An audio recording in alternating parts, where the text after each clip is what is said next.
बिस्मिल्लाहिर्रहमानिर्रहीम। अच्छा, अब हम नेक्स्ट क्वेश्चन करने जा रहे हैं कंपनी अकाउंट्स का, और ये है हमारी बुक के अंदर क्वेश्चन नंबर 9। पेज नंबर है आपका 312। ठीक है, और अब मैं क्वेश्चन पढ़ रहा हूँ तो जरा सुने और देखें क्या बोलता है क्वेश्चन के अंदर। बोलता है the capital structure of Green Limited या PLC as on 31st of December made up as follows. अच्छा, आपको ये कैपिटल स्ट्रक्चर बना के दे रहा है, बड़ी नॉर्मल सी चीज जो कि हमेशा देता है।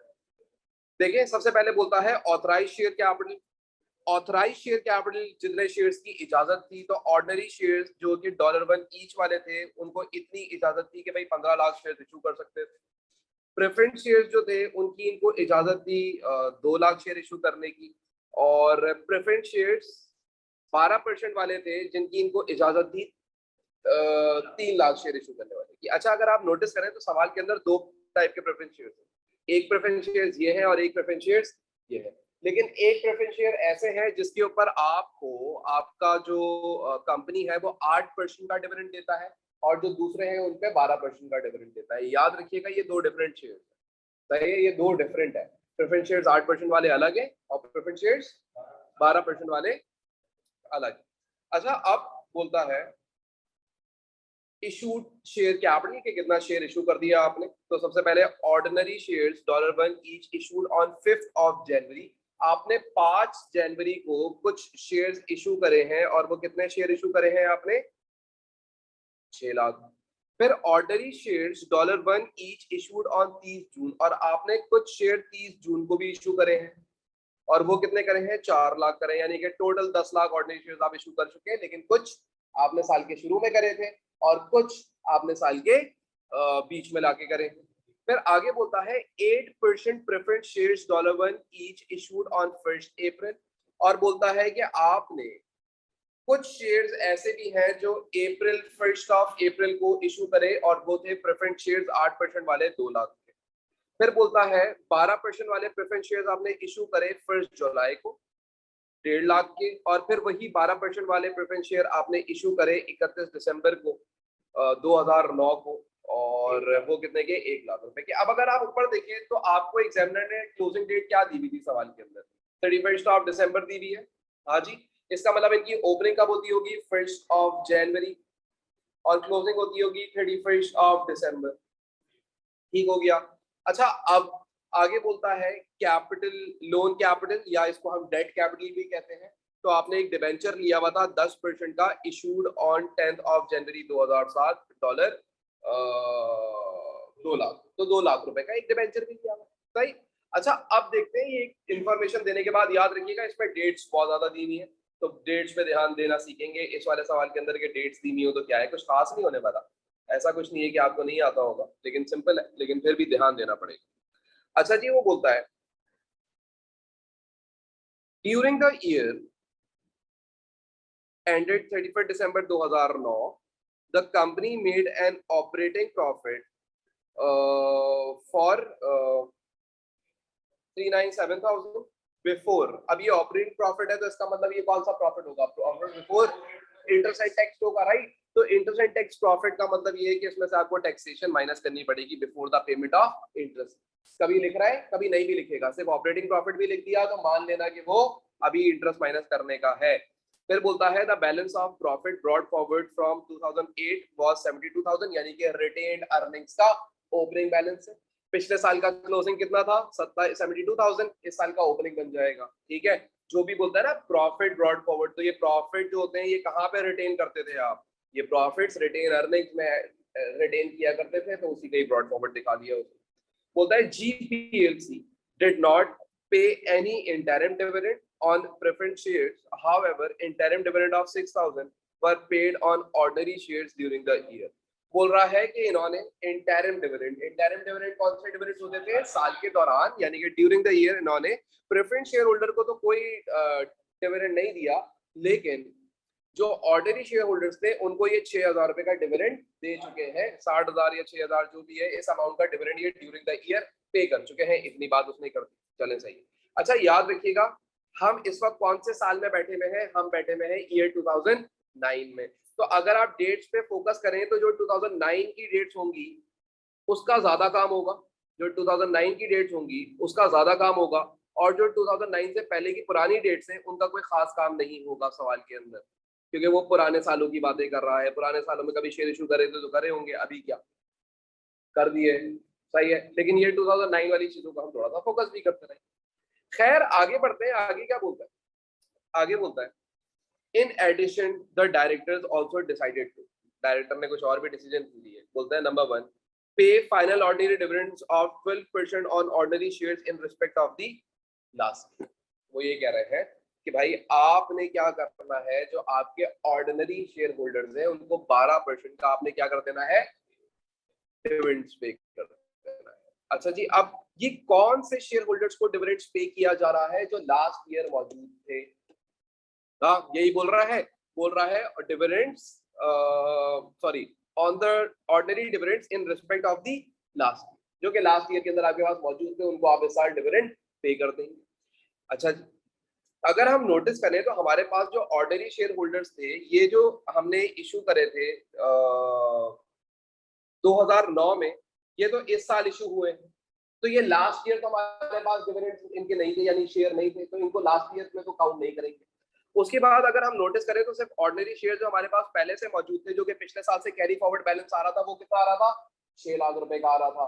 तो जो ये डिविडेंड दिया जाएगा ये खाली कौन से ऑर्डिनरी शेयर होल्डर्स को दिया जाएगा, जो लास्ट ईयर मौजूद थे। अब आप अगर देखें तो ये 4 लाख के जो मजीद शेयर आपने इशू करे हैं, क्या ये लास्ट ईयर इशू करे थे या इस ईयर इशू करे थे, इस ईयर करे हैं। करंट ईयर की बात है तो इनको अभी कोई डिविडेंड नहीं दिया जा रहा फिलहाल की एडजस्टमेंट में, लेकिन जो लास्ट ईयर मौजूद थे उनको डिविडेंड दिया जाएगा। तो उनको कितना डिविडेंड दिया जाएगा भाई, आप ये देखें कि 6 लाख मल्टीप्लाई बाय 12% कितना आ रहा है, 72,000। ऐसे ही आ रहा है, 72,000 आ रहा है, ठीक है। तो ये क्या है, ये आपके डिविडेंड्स बन गए, फाइनल ऑर्डिनरी डिविडेंड्स जो आप पे कर रहे हैं। अच्छा जी, आगे वो बोलता है pay the dividends due to preference shares for the year ended end, अच्छा जी, propose 10% on ordinary shares for the current year. और वो ये बोलता है कि इस साल के जो आपके डिविडेंड्स हैं उनको उसने क्या कर दिया है, 10% के प्रपोज कर दिया है। प्रपोज को हम क्या कर देते हैं, इग्नोर कर देते हैं। साथ में उसने बोला हुआ था कि जो आपके प्रेफरेंस शेयर्स हैं उनको जो है उनका जो भी ड्यू बैलेंस बनता है वो सारा का सारा पे कर दिया जाएगा। प्रेफरेंस शेयर्स का सारा डिविडेंड पे कर दिया जाएगा। इसने ऊपर भी एक डिविडेंड दिया हुआ था, हाउएवर 6,000 ऑर्डिनरी को दिए हुए थे, सही है, और इन्होंने प्रेफरेंस को पहले कुछ भी नहीं दिया हुआ। अच्छा, अगर हम देखें तो इस साल हम प्रेफरेंस को कितना पैसा देंगे। सबसे पहले अगर आप नोटिस करें तो हमारे पास कितने टाइप के प्रेफरेंस शेयर हैं, 3 टाइप के, 1, 2 और 3। जो पहले है, अच्छा, सबकी पार वैल्यू कितनी है, $1 है, सही है। तो अमाउंट और नंबर ऑफ शेयर्स इक्वली होंगे, सही है। तो हम पहले क्या करते हैं, इनकी अमाउंट्स कैलकुलेट कर लेते हैं, मल्टीप्लाई बाय $1, मल्टीप्लाई बाय $1 और मल्टीप्लाई बाय $1, और हमेशा अमाउंट्स निकालना। तो आंसर तो अभी तो सेम ही आ जाएगा भाई, 2 लाख और 1.5 लाख और 1 लाख।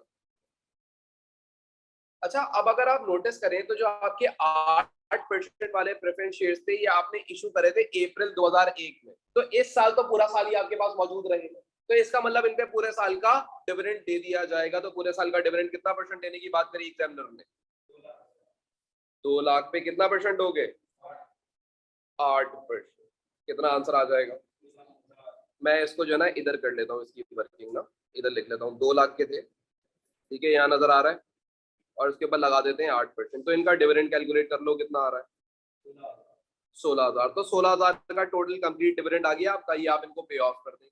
फिर उसके बाद जो दूसरे प्रेफरेंस शेयर्स थे 12% वाले, जो कि आपके कितने के थे, 1.5 लाख रुपए के थे, अब उनकी वर्किंग कर लेते हैं। 150,000 भाई, 150,000 के जो आपके प्रेफरेंस शेयर्स थे ये आपने इशू इस साल करे हैं या कभी पिछले सालों में करे थे, इसी साल करे हैं, 2009 में करे हैं। और 2009 में आपने किस डेट को इशू करे, 1 जुलाई को। तो सबसे पहले इनको कितना परसेंट देना है, 12%। कितना आंसर आ जाएगा, 18,000 आ जाएगा। लेकिन 18,000 तो पूरे साल का डिविडेंड है। इनको कितना टाइम हुआ है अभी शेयर खरीदे हुए, 6 महीने। तो इनको डिविडेंड भी कितने मंथ का दिया जाएगा, 6 महीने का। तो इनका डिविडेंड कैसे कर लेंगे, मल्टीप्लाई बाय 6 डिवाइड बाय 12, क्योंकि 12 महीने में से सिर्फ 6 महीने का डिविडेंड दिया जाएगा, तो कितना बन जाएगा ये 9,000। और फिर उसके बाद जो तीसरा प्रेफरेंस शेयर है वो कितना है, वो आपके पास है 1,00,000 का। अच्छा, अब सवाल ये है कि आपने वो इशू किस डेट को करें, आखिरी साल के आखिरी दिन। हाँ, 2009 के 31 दिसंबर तो इनको कोई डिविडेंड दिया जाएगा नहीं, इनको अब जो नया साल शुरू होगा उसके अंदर इनकी ओनरशिप काउंट होगी और उसके अंदर इनको डिविडेंड दिया जाएगा। तो जो तीसरे प्रेफरेंस डिविडेंड है इनको कोई डिविडेंड नहीं पे किया जाएगा। क्लियर हो गई बात? अच्छा जी, अब हमें कुछ चीजें मिली। हमें ये मिला कि हमने अभी तक ऑर्डिनरी डिविडेंड्स को कितना पे करा हुआ था, 60,000, और मजीद कितना पे कर दिया, 72,000। ऑर्डिनरी डिविडेंड्स के 2 पैसे पता लग गए। इसी तरीके से प्रेफरेंस को हमने पहले कितना पे करा था, 8% वालों को 16,000, और जो 12% वाले थे उनको कितना पे करा, 9,000। और उसके बाद एग्जामिनर ने बोला था कि 10% का डिविडेंड प्रपोज किया गया है, तो इस बात को हम क्या कर देंगे अपने सवाल के अंदर फिलहाल इग्नोर, क्योंकि इस साल का प्रपोज डिविडेंड फॉलोइंग ईयर के अंदर पे किया जाता है। क्या बोला था, propose dividends, ordinary dividends 10% on the ordinary shares for the current year. ठीक है, तो अब ये कब पे करोगे, जब भी प्रपोज डिविडेंड होगा तो हमेशा अगले साल फॉलोइंग ईयर के अंदर पे किया जाता है। ठीक है, अच्छा जी आगे आ जाए। फिर बोलता है 50,000 जनरल रिजर्व में ट्रांसफर कर दिया। 50,000 ट्रांसफर हो गया कहाँ पे, general reserve, which stood in the books at 2,00,000। वो पहले बुक के अंदर आपके कितने का था, जनरल रिजर्व 2,00,000 का था, और अभी मजीद आपने 50,000 उसके अंदर क्या कर दिया है, ऐड कर दिया। ठीक है, अच्छा जी, सबसे पहले हम बनाते हैं statement of change in equity. Statement of changes in equity. सवाल के अंदर क्या ऑर्डिनरी शेयर्स है, क्या प्रेफरेंस शेयर्स है,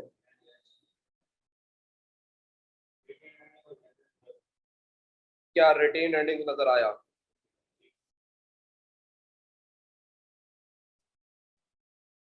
और जनरल रिजर्व। टोटल का कॉलम चाहे तो बना सकते हैं, इस सवाल में चले आ जाए लगे हाथों एक टोटल का कॉलम ही बना लेते हैं। ठीक हो गया? अच्छा जी, सबसे पहले हम स्टार्ट करेंगे और रिकॉर्ड करना शुरू करते हैं।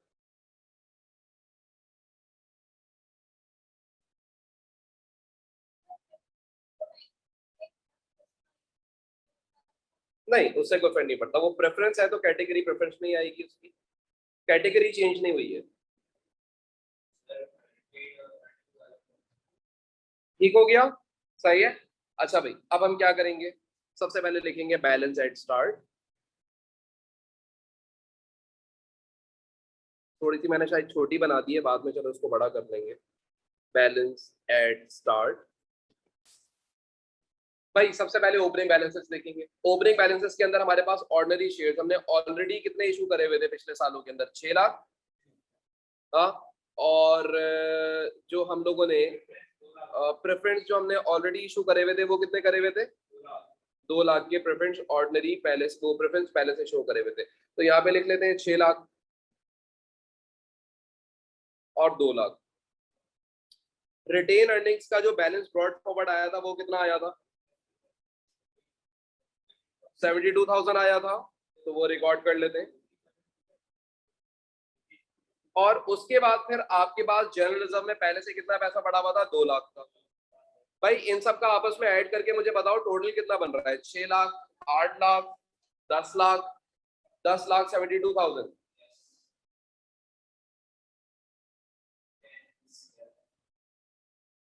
ऐसा, तो टोटल शो कर दिया मैंने। क्लियर हो गई बात? अच्छा, अब इन्होंने इस साल क्या किए थे, इन्होंने कुछ ऑर्डिनरी शेयर और कुछ प्रेफरेंस शेयर्स इशू भी करे हैं।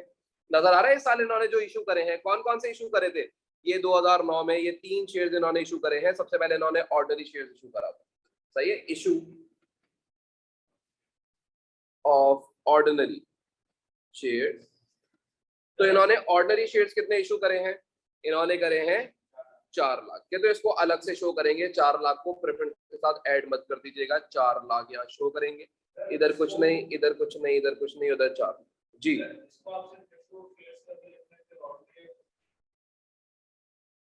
हाँ कर सकते हैं। अच्छा, उसके बाद फिर इन्होंने प्रेफरेंस शेयर्स इशू करे थे, और प्रेफरेंस शेयर्स इन्होंने अलग अलग डेट्स पे इशू करे, तो अलग अलग डेट्स के साथ ही मेंशन किया जाएगा। सही है, ये जो इन्होंने इशू करे थे ये 30 जून को करे थे, ठीक है। तो अब मेरे पास जगह कम है, तो यहाँ पे मैं अभी 30 लिख रहा हूँ आपको समझाने के लिए, आप यहाँ पे 30 जून लिखेंगे। ठीक हो गई बात? सही क्या बेटा, गौर से देखो, मैंने बोला है ना रिकॉर्डिंग सुनो। आगे सुनो, आगे क्या बोलता है। आगे वो आपसे बोलता है कि आपने जो प्रेफरेंस शेयर इशू करे थे वो तो 2 लाख वाले तो पहले से 2001 में करे हुए थे, लेकिन 12% वाले प्रेफरेंस शेयर आपने इशू करे हैं 1 जुलाई को। ठीक है, तो यहाँ पे आप लिखेंगे इशू ऑफ प्रेफरेंस शेयर्स, ये आपने 1 जुलाई को, तो यहाँ आप आगे डेट लिखेंगे। मैं ऐसे 1 शो इसलिए कर रहा हूँ, आप यहाँ पे डेट मेंशन कर लीजिएगा, ठीक है। 1 जुलाई को कितने प्रेफरेंस शेयर इशू करे इन्होंने? 1.5 लाख के, तो वो लिख दो 150,000 प्रेफरेंस शेयर के कॉलम में। रिटेन अर्निंग्स में कुछ नहीं आएगा, जर्नलिज्म में कुछ नहीं आएगा, इन टोटल 1.5 लाख रुपए रिकॉर्ड कर दिया जाएगा। फिर उसके बाद इन्होंने इशू ऑफ प्रेफरेंस शेयर्स दोबारा करे हैं, और वो इन्होंने कब करे हैं? 31 दिसंबर को करे थे। और वो कितने शेयर इशू करे थे इन्होंने 31 दिसंबर को? 1 लाख रुपए, 1 लाख डॉलर शेयर। सही है, तो 1 लाख डॉलर रुपए इन्होंने इन प्रेफरेंस शेयर से कमाया या रेस करा, ये लिख देंगे।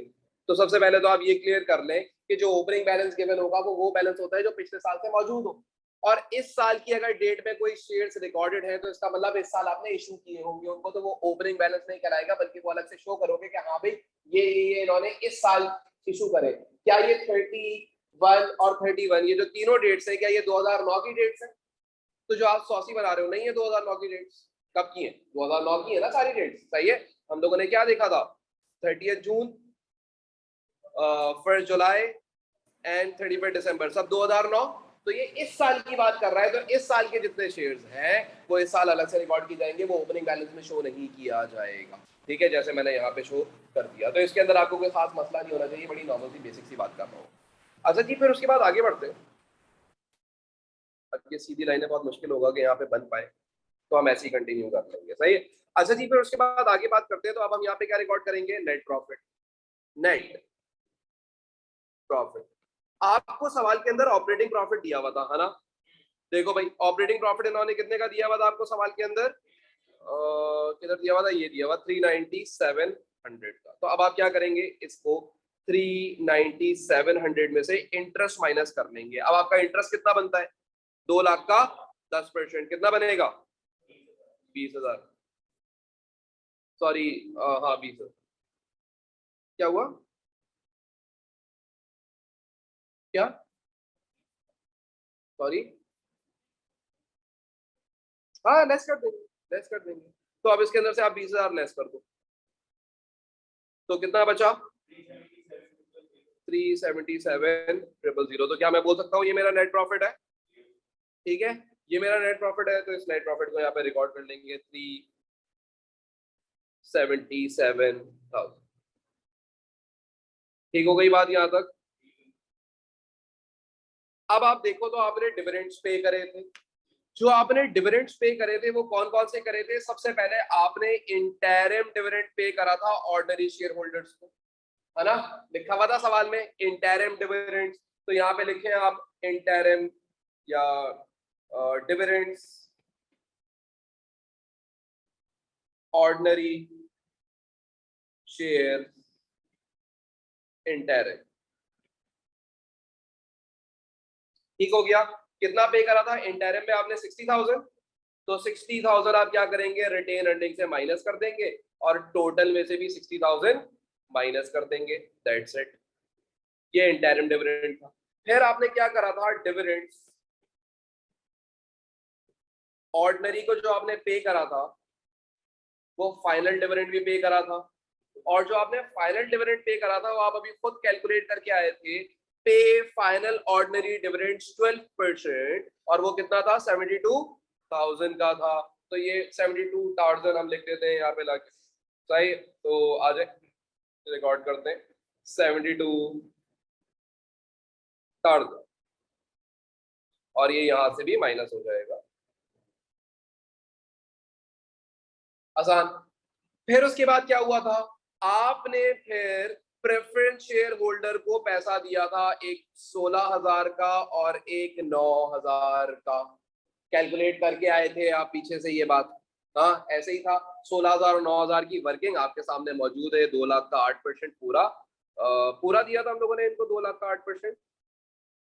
ओके ये तो थे ही 8% वाले, ये तो पहले से ही थे, और एक 12% वाले ड्यूरिंग द ईयर करे थे। और जो तीसरे वाले थे वो तो करे ही आपने साल के आखिरी दिन इशू है, तो उनका कोई डिविडेंड नहीं बनता इस साल। इस साल वो ओनर नहीं थे तो इस साल का प्रॉफिट भी नहीं लेंगे। अब इस साल के आखिर में ओनर बने तो अगले साल का प्रॉफिट मिलेगा। सही हो गई? अच्छा जी। अब अक्सर बच्चा ऐसा भी सवाल पूछता है सर, अगर वो ओनर जो है वो जो शेयर इशू करे थे वो 31 दिसंबर के बजाय 25 दिसंबर को कर देते तो क्या होता? तो कुछ भी नहीं करते, तब भी आप उसको आखिरी ही मानते हैं। सही है। अगर वो 1 दिसंबर को ओनर बन जाते हैं तो 1 महीने का डिविडेंड मिलता है, क्योंकि 1 महीने वो उस कारोबार के अंदर ओनर रहे हैं। तो यानी कि सवाल के अंदर ना या तो 30 की बात होगी या 31 की बात होगी। सही है। जहां उल्टी सीधी कोई बात होगी उससे आपने कंफ्यूज नहीं होना। आप ऊपर देखो ना, ऊपर यहाँ पे लिखा हुआ था 5 January, ordinary preference shares issued on 5 January. सही है, लिखा हुआ है ऊपर, आपको नजर आ रही है पहली एडजस्टमेंट के अंदर ही। लेकिन 2001, तो भाई 2001 का मसला था, लेकिन मैं आपको फिर भी बताता हूँ ये पूरे साल के ही ओनर कहलाएंगे। ये पूरे साल के ओनर कहलाएंगे। सही, तो इसको आप दिल पे मत दीजिएगा इन बातों को। अच्छा जी, फिर उसके बाद आगे हम लोगों ने इनके डिविडेंड्स रिकॉर्ड कर लेते हैं। तो प्रेफरेंस शेयर्स जो थे हमारे इधर रिकॉर्ड कर लेते हैं डिविडेंड्स।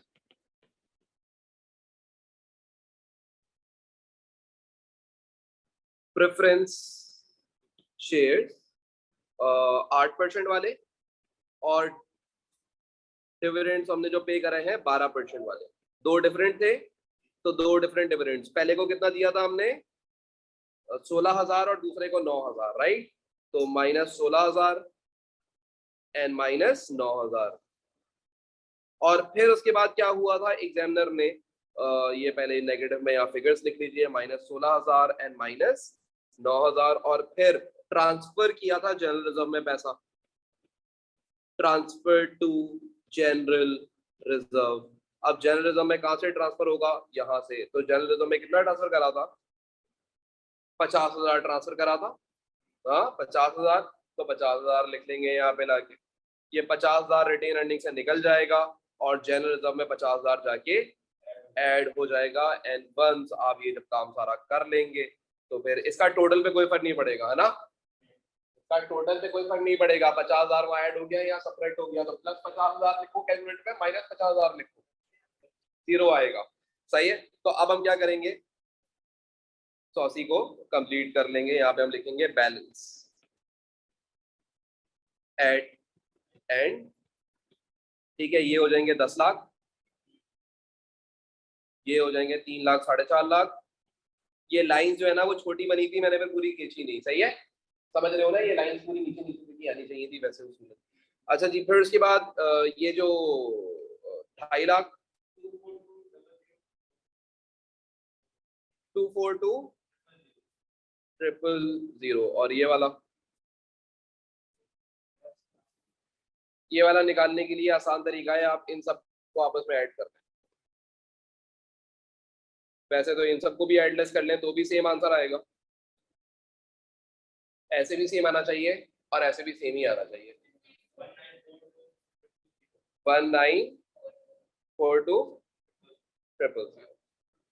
बात समझ आई? तो इस वाले सवाल के अंदर हमने देखा कि अगर during the year share issue हो रहे हैं तो उसको ओपनिंग बैलेंस में नहीं लिखा जाएगा, बल्कि उसको अलग से मेंशन कर दिया जाएगा।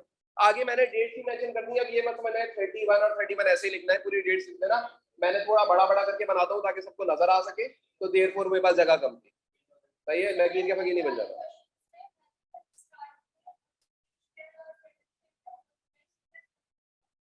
कहाँ पे?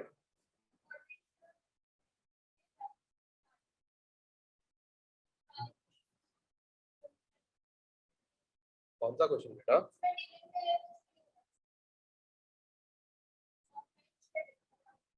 ऑथराइज शेयर लिखेंगे क्यों? हम लोगों ने 3 लाख और 1.5 लाख लिखा होगा ना।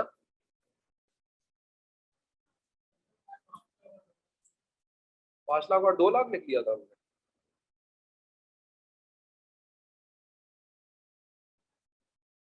हम्म। तो तुम लोग उस वक्त बोल क्यों नहीं रहते? ये तो ऑथराइज है ना बेटा, जितना इशू कर दिया, जितनी इक्विटी बढ़ गई वो लिखेंगे ना। ऑथराइज का मतलब तो ये होता है कि मैक्सिमम कितने इशू कर सकते हैं, उसमें से करें कितने। तो अगर सब लोग ही सो रहे थे तो माशाल्लाह की बात है, 3 लाख आना चाहिए और 1.5 लाख आना चाहिए। दैट्स इट, इतने इतने आपने शेयर इशू करे, सही है। तो इसके अंदर अगर आप ये आपने करा है तो आप इसको सही कर लें। ये जो हमारी अमाउंट्स है इसको जो है हम सही कर लेते हैं, और इसको हम 3 लाख कर लेते हैं, और इसको हम 1.5 लाख कर लेते हैं, ठीक है।